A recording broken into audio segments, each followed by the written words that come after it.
किसी पार्टी को ले लीजिए, किसी व्यक्ति को ले लीजिए। आज देश आजाद हुआ है, देश के 75वां साल में हम लोग हैं, 76वां साल में हैं, लेकिन देश के आजाद कराने में किनका हाथ रहा है?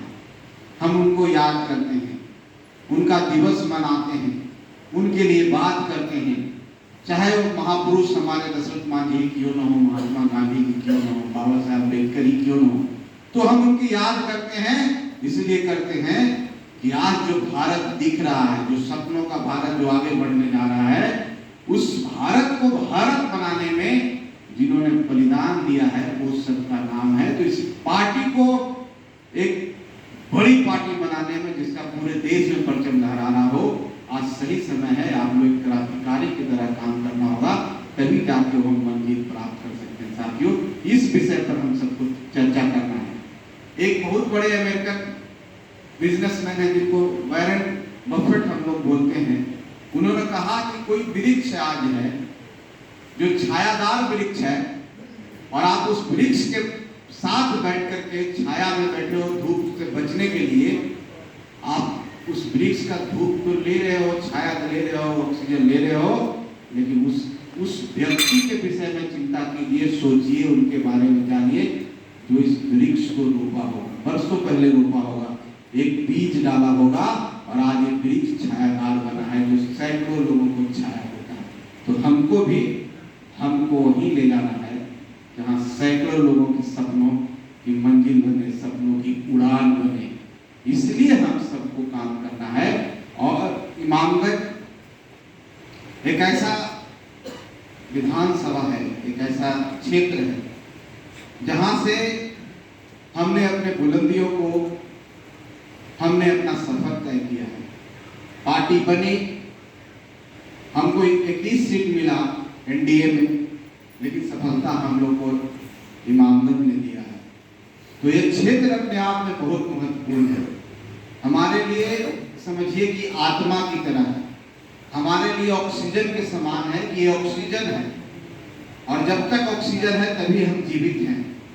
जब तक हमारे शरीर में आत्मा है तभी हमारा वैल्यू है। अगर ये निकल जाएगा तो इससे नश्वर हो जाता है, वो शरीर खत्म हो जाता है।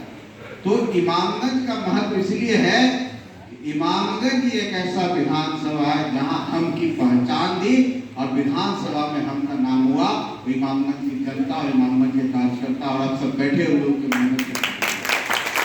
इसलिए हमको इमामगंज को हल्के से नहीं लेना चाहिए। ये हम सबके प्रतिष्ठा का बात है, हम सबका अस्तित्व की बात है। हो सकता है कि हम अपने हिसाब से सोच लें, हमको अभी लालसा है कि हम चुनाव लड़ जाएं और हम कैंडिडेट बन जाएं। हमको उस पॉइंट से कभी नहीं सोचना है कि हमको सिर्फ कैंडिडेट बन जाना है, उसके बाद निष्कर्ष क्या होगा वो भगवान जाने। मेहनत करने वाले का कभी हार नहीं होता है, और मेहनत सार्थक तरीके से हो, पॉजिटिव डायरेक्शन में हो, तो कभी आप हारिएगा नहीं। और उसके लिए हम सबको मिल के काम करना हो। एक व्यक्ति अगर संतोष मांझी कहे कि हम इमामगंज के लिए काफी है, हम इमामगंज में चुनाव जिता देंगे, ऐसा नहीं। हर व्यक्ति का सपोर्ट चाहिए, हर व्यक्ति का सहयोग चाहिए। और हम पार्टी इसलिए जाना जाता है कि सारे कार्यकर्ता उसके लिए लड़ने बढ़ने के लिए तैयार। बहुत अच्छा लगा आप सबका बात सुनकर, खास करके नारायण मांझी हो, शंकर मांझी हो, नंदाल मांझी हो, हमारे जोगिंदर मांझी जी हो, हमारे सदन जी हैं, श्याम नंदन जी हैं, ऐसे बहुत सारे वक्ताओं ने एक ऐसी बात बोली जिससे सुकून भी मिला कि हम जिनके लिए एडवोकेसी करते हैं आज इतनी अच्छी बातें बोल रहे हैं। तो ये पार्टी का ताकत है, यही शक्ति है हमारी पार्टी का। तो इस शक्ति को बनाते रहना है। मौका बहुत मिलेगी, क्योंकि आप सबको जानते हैं कि कोई भी सपना देखता है तो सपना हासिल उसी को होता है जिनके में आत्मविश्वास हो, जिनमें उड़ने की क्षमता रखते हो, चाहे सोचते हो। पंख होने से कुछ नहीं होता, पंख होने से ही कोई नहीं उड़ता है। कहने का मतलब है इस माइंड के डिटर्मिनेशन जब तक आपको नहीं होगा तब तक आप कुछ नहीं कर पाएंगे। तो हमारे सामने एक चीज है और है मिशन विक्ट्री। हमको जीतना है इमामगंज। और कैसे जीतेंगे, सबके लिए चैलेंज है और उस पर हमको काम करना है। हम तो कोई बात ही नहीं कर रहे हैं कौन कैंडिडेट होगा क्या होगा। हम आपसे यही आग्रह करने आए हैं कि ये विषय छोड़ दीजिए आदरणीय श्री जीतन राम मांझी पर, और इस विषय पर हमको चर्चा करना है। इस विषय पर हमको चर्चा करना है कि उसको हमको कैसे जीतना है, क्योंकि आपके बगैर कुछ संभव नहीं है। आप सबको लगना होगा, क्योंकि आसान नहीं है साथी। आप देखे होंगे जैसा कि हमारे शंकर मांझी बोले कि 2005 में क्या स्थिति थी। जब हम लोग चुनाव लड़ने वहां पहली बार गए थे तो हमारे जो संरक्षक महोदय आदरणीय श्री जीतन राम मांझी चाहते नहीं थे वहां चुनाव लड़ना। वहां के प्रबुद्ध लोगों ने, इसमें यहाँ पर बैठे हुए भैया आदरणीय प्रगति देवी जी और सब लोग उनको कहने आए कि आप चुनाव लड़िए। क्यों? क्योंकि एक ऐसा वहां पर एक ऐसा शासन था, ऐसा प्रतिनिधित्व था जिससे लोग परेशान थे, और परेशान ही नहीं थे, भय का भी माहौल था। चुनाव ऐसा नहीं है कि कुछ लोग नहीं लड़े, चुनाव तो लड़ेगा ही कोई न कोई किसी भी पार्टी से, लेकिन सफलता नहीं मिली। जो सफलता के पास भी आए, लेकिन बहुत तरह की भ्रांतियां हैं, बहुत तरह की बातें हैं, लोग कहते हैं। उस विषय पर मैं नहीं जाऊंगा, क्योंकि वो बात मैं बोलूंगा तो छोटी बात है, मैं एक संवैधानिक पद पर हूं। तो लोगों को लगा कि एक व्यक्ति के सामने व्यक्ति आएगा तो उसके उस समानता होगी और लड़ाई में रोचक होगा, वही हुआ। और आप सबके आशीर्वाद से 30,000 वोटों से ज्यादा वोटों से चुनाव जीत गए। दूसरी बात भी, जब चुनाव लड़ने की बात हुई, बहुत सारे साथी हमारे यहाँ बैठे हुए हैं, बहुत सारे ऐसे पदाधिकारी हैं जो कहा कि सर वहां नहीं, आप दूसरी जगह जाइए। लेकिन जीतन राम मांझी जी को जो प्रेम आपने दिया था, उस प्रेम से बोले कि हम तो वहीं से लड़ेंगे, आप कहीं नहीं जाएंगे, क्योंकि वो प्रेम में विश्वास करते हैं। इमामगंज से उनका ऐसा लगाव हो गया है, मखदूमपुर से ऐसा लगाव हो गया है कि आज भी मखदूमपुर के लोग आते हैं, फतेहपुर के लोग आते हैं, जहाँ से चुनाव लड़े हैं, विधायक रहे हैं, बोध गया के लोग आते हैं, एक अजीब सा रिश्ता बनाते रहते हैं। इमामगंज से जो रिश्ता बना लिए, और हम सबके माना करने पर भी वो कहे कि नहीं, हम चुनाव तो वहीं से लड़ेंगे। और हम लोग मेहनत की, आप सबने मेहनत किया, आज चुनाव में सफलता प्राप्त हुई। तो कभी मत इधर उधर की बातों में रहिएगा साथियों। बहुत सारा लोग जब समय आता है तो आगे कर देता है, तो कहा ही जाता है कि जिसको परेशान करना है उसको केस में उलझा दो या चुनाव लड़ा दो। तो आप गरीब कार्यकर्ता हैं, आप भोले हैं। बहुत सारे लोग बैक डोर से पर्दे के पीछे आपको टाइट कर सकते हैं, तो अपना मस्तिष्क को खुले रखिए। मैंने इसलिए बोला कि खुल के बोलिए, और आपकी इच्छा है, आप खुल के व्यक्त नहीं कर रहे हैं, और आप सोच रहे हैं कि हम ये मनोदशा को चेंज करके हम सबको काम करना है। और ये सिर्फ चुनाव नहीं है, चुनौती है पूरे देश में। हमको ये दिखाना है कि हम जो हमारा सीट जो जीतन राम मांझी जी जिस पर काबिज थे, और जहां पर एक समाज का संख्या बहुत ज्यादा है, हम समझते हैं बिहार में दूसरा पोजीशन है, अगर उस जगह से हमको शिकस्त मिलता है तो समझिए कि यह पार्टी के लिए प्रश्न चिन्ह हो जाएगा। तब जब तक पार्टी बचाना है, पार्टी रहेगी, यहाँ पर जितने लोग हैं विधायक बन सकते हैं। अगर पार्टी नहीं रहेगी तो कोई नहीं बनेगा, एक कारवा वहीं पर रुक जाएगा।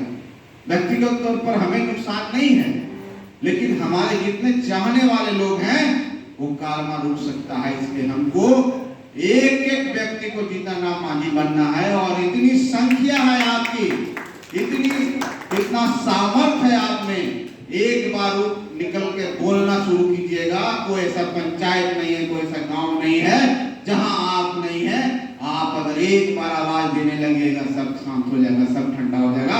इमामगंज की वो ताकत है, वो शक्ति है, इसलिए इस ताकत को हमको बचा के रखना है। इसलिए हम सब आप सबसे यहाँ पर मिलने के लिए, आप सबसे बात करने के लिए यहाँ पर आए हैं। तो हमको सर्वप्रथम ये करना है साथियों, इमामगंज में कि 37 पंचायत है और एक नगर पंचायत है। हमको अपने आप में एक वॉलंटियर तैयार रखना है जो एक पंचायत को गोद ले ले। कहने का मतलब है उस पंचायत का सारा जिम्मेवारी उसके पास रहेगा। प्रचार प्रसार क्या होगा, कौन रहेगा, कैसे वहां पर प्रचार होंगे, किनको वोटर लिस्ट मिलेगा, ये सब आप लोगों को तय कर लेना होगा। अपने आसपास के पंचायत है, अपना पंचायत, और हर व्यक्ति को जीतन राम मांझी होकर लड़ना होगा। जीतन राम मांझी भले डायरेक्ट चुनाव नहीं लड़ेंगे, अपरोक्ष रूप से जीतन राम मांझी ही वहां चुनाव लड़ेंगे। ये हमको करना होगा, क्योंकि जो व्यक्ति उधर से आएगा वो व्यक्ति हो सकता है कि वही व्यक्ति वही चेहरा हो। तो कहने का मतलब है कि हमको जब तक ये सोच के चुनाव नहीं लड़ेंगे कि हम जीतन राम मांझी हैं और जीतन राम मांझी ही वहां से चुनाव लड़ रहे हैं, भले जीतन राम मांझी केंद्रीय मंत्री बन गए हैं, लेकिन जीतन राम मांझी आज भी इमामगंज के हैं और इमामगंज के रहेंगे और इमामगंज के लिए काम करेंगे। बहुत सारी योजनाएं हैं, बहुत लोग बहुत तरह की बात करेंगे, लेकिन आप अगर डेटा उठाएंगे तो मैं माइनर एजुकेशन मिनिस्टर था, आप देखेंगे तो 100 योजना से कम नहीं हुआ इमामगंज, लेकिन कहेंगे कोई काम नहीं। हम तो उसमें विश्वास ही नहीं रखते हैं, हम ये दिखाना ही नहीं चाहते कि हमने काम किया। हम सिर्फ जनता के बीच में रहना चाहते हैं और अच्छा बात और अच्छा काम करना चाहते हैं, बाकी जनता खुद समझदार होती है। तो आपको ये सोचना होगा, ये लोगों के बीच में जाके कहना होगा कि आपके लिए सबसे बढ़िया कौन है। एक केंद्र मंत्री है, एक राज्य में मंत्री है, कोई भी आएगा तो जीतन राम मांझी चुनाव लड़ रहे हैं। जिस दिन आप एक कह करके मैदान में उतरेंगे कि यहाँ पर कोई अमुक व्यक्ति नहीं, जीतन राम मांझी चुनाव लड़ रहे हैं, आपको सफलता से कोई रोक नहीं सकता और ज्यादा से ज्यादा वोटों से आप चुनाव जीतेंगे। ये ताकत है इमामगंज में और एनडीए के हम साथ हैं। आज तक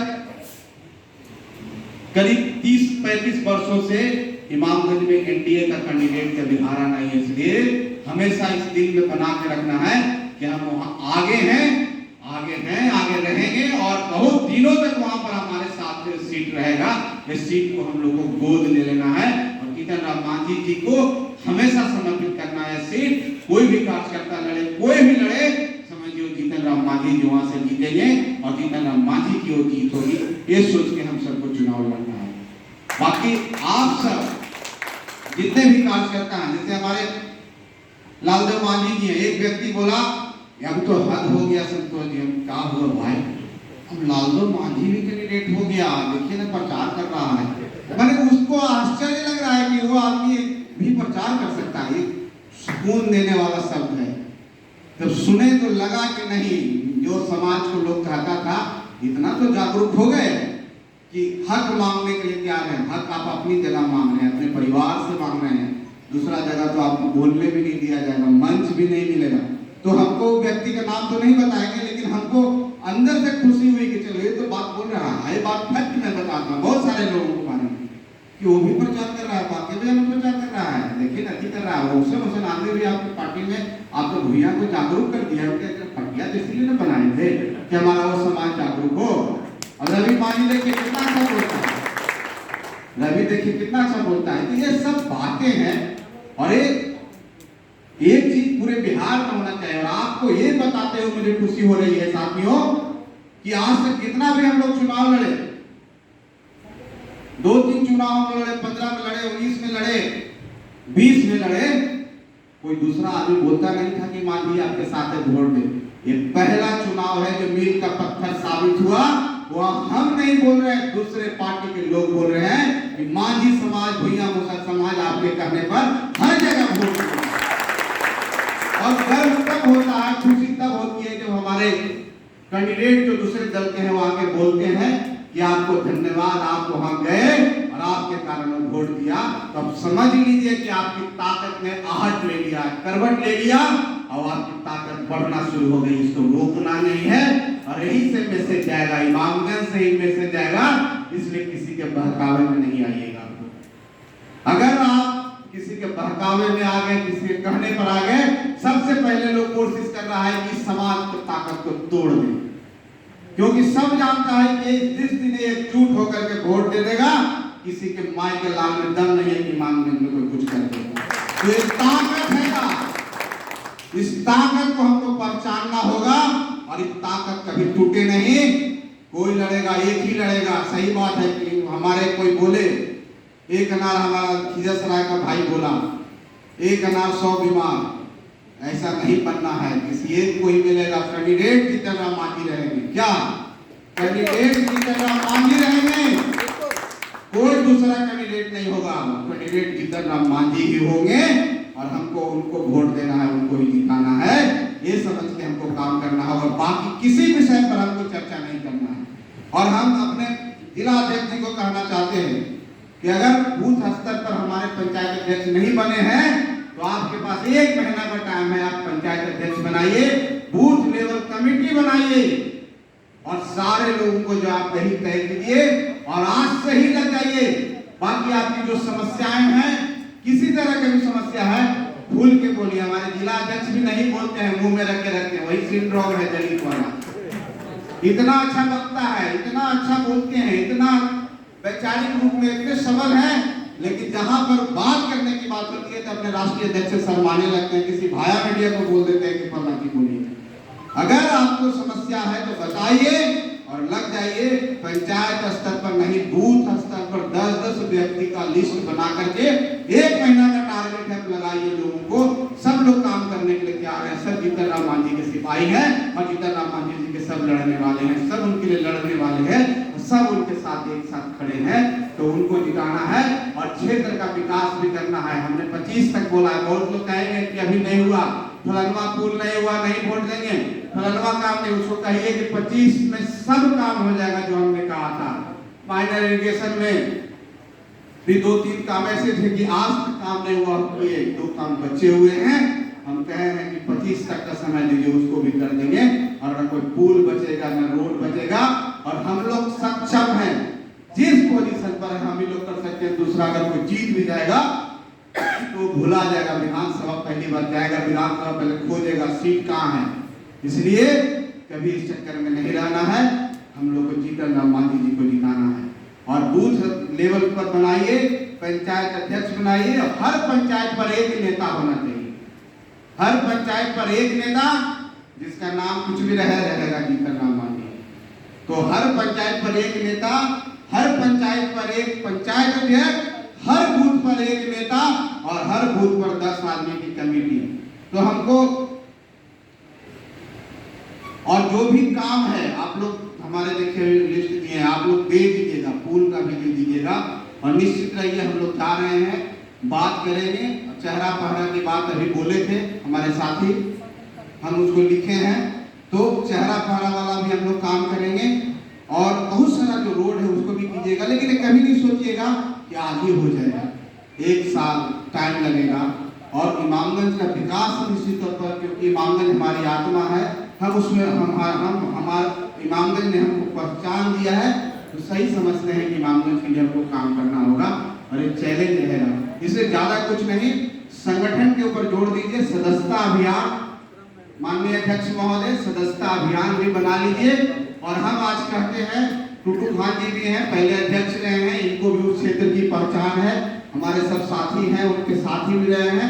एक कमेटी बना लीजिए, अध्यक्ष जी नारायण मांझी जी, टुटू खान जी, एक कमेटी बना लीजिए। आज से वो कमेटी होगा जो विधानसभा के रूप में को एक्शन प्लान के रूप में काम करेगा। 5-6 आदमी की कमेटी बना ली है, ठीक है ना अध्यक्ष जी, टुटू खान जी? तो एक कमेटी बन जाना चाहिए जो एक्शन प्लान काम करेगा। वो 5-6 आदमी कमेटी बना लीजिए और आज ही बना के बता दीजिए। और दूसरा बात, अपने अध्यक्ष जी को बोले हैं, पूर्व अध्यक्ष जी को बोले हैं कि वोटर लिस्ट जो है हमारे 20 साथी आज ही बैठ जाइए, जो अपने मन से उनको रहने खाने का व्यवस्था होगा। एक वोट आज ही गिन लीजिए, बड़ी हल्ला करता है सबके कितना वोट है। हम वो भी चाहते हैं किसका कितना वोट है, टाइटल से पता चल जाएगा। 10% इधर उधर हो सकता है, 10%। एक वोट आज रात भर में गिन के हमको बता दीजिए कितना वोट है। हम नहीं चाहते, क्योंकि जब लड़ाई लड़ने जाइएगा तो अपने हथियार को तेज करके जाना है, उसको धारदार बना के जाना है। और वो जब तक हथियार को धारदार नहीं बनाइएगा, जब तक प्लानिंग नहीं बनाइएगा, तब तक लड़ाई सही तरीके से नहीं है। तो लड़ाई वेग हो जाता है, टाइम टेकिंग हो जाता है। लड़ाई कम समय में लड़ना है, सीमित समय में लड़ना है, इसके लिए हम सबको तैयारी करना है। चलिए, बहुत बहुत धन्यवाद आप सबको, खास करके सभी लोगों को। बहुत ज्यादा बोल दिए हैं, 3 बज रहा है, भूख भी लगा हुआ होगा आपको। इसके बाद हम लोग आभार यात्रा भी निकालेंगे, पूरे गया में, मगध में घूमेंगे और दूसरे राज्य, दूसरे जिला में भी हम लोग जाएंगे। वो उसका एक शेड्यूल अलग बनेगा, उसका मॉड्यूल अलग बनेगा। लेकिन अभी हम लोग को 1 महीना इमामगंज के नाम कर देना चाहिए और इमामगंज के लिए तैयारी करना चाहिए। हम समझते हैं इमामगंज में 3.5 लाख वोट है, 3,53,000 वोट है। इमामगंज में 37 पंचायत है, 311 बूथ है। हमको उतने लोगों को 3,1100 लोगों की टीम बनाना है। जिस दिन हमें बनानी है ये लड़ाई बहुत आसान हो जाएगी। इसलिए ये सोच के मैं आप सबके बीच से अपने बातों को खत्म करता हूँ कि इस बार फिर से जीतन राम मांझी, जैसा कि हर घर बात कर रहे थे मांझी मांझी, फिर से जीतन राम मांझी और जीतन राम मांझी जी को वो हमको उपहार स्वरूप देना होगा, तभी उनकी ताकत बढ़ेगी। आज आप देख रहे हैं कि हम एक जीते हैं, बिहार से तुलना कर लीजिए हम एक जीते हैं। सबसे अहम मंत्रालय मिला है, इसके लिए प्रधानमंत्री जी को भी धन्यवाद देते हैं। तो जीतन राम मांझी की जो शख्सियत है, जो ताकत है, आपने इमामगंज से दिया है, इसलिए आप उसको बढ़ा दीजिएगा, इसको कायम रखिएगा। तो मंजिल अभी बहुत दूर है, आसमां को छूना है, अनंत है। बहुत सारे राहों में बहुत चीज मिलेंगे, उसको पकड़ लेना है, लेकिन कभी घूस ज्यादा नहीं होना है, ज्यादा परेशान नहीं होना है। हम मंजिल को तय करना है और आसमां को हमको छूना है। हमारी राह अनंत है, उस मंजिल को प्राप्त करना है। बहुत बहुत धन्यवाद आप सबको, सभी साथियों को जो बोले हैं नहीं बोले हैं, जो इस सभागार में है, एक एक लोगों को धन्यवाद कि आप इतने बहुत देर से सुने हैं, इतने तरीके से सुने हैं। आप सबको धन्यवाद। हम समझते हैं आपके मेहनत से हम अपना मिशन में कामयाब होंगे। पुनः धन्यवाद। जय हिंद। हिंदुस्तानी आवाम मोर्चा से खाना चलता है।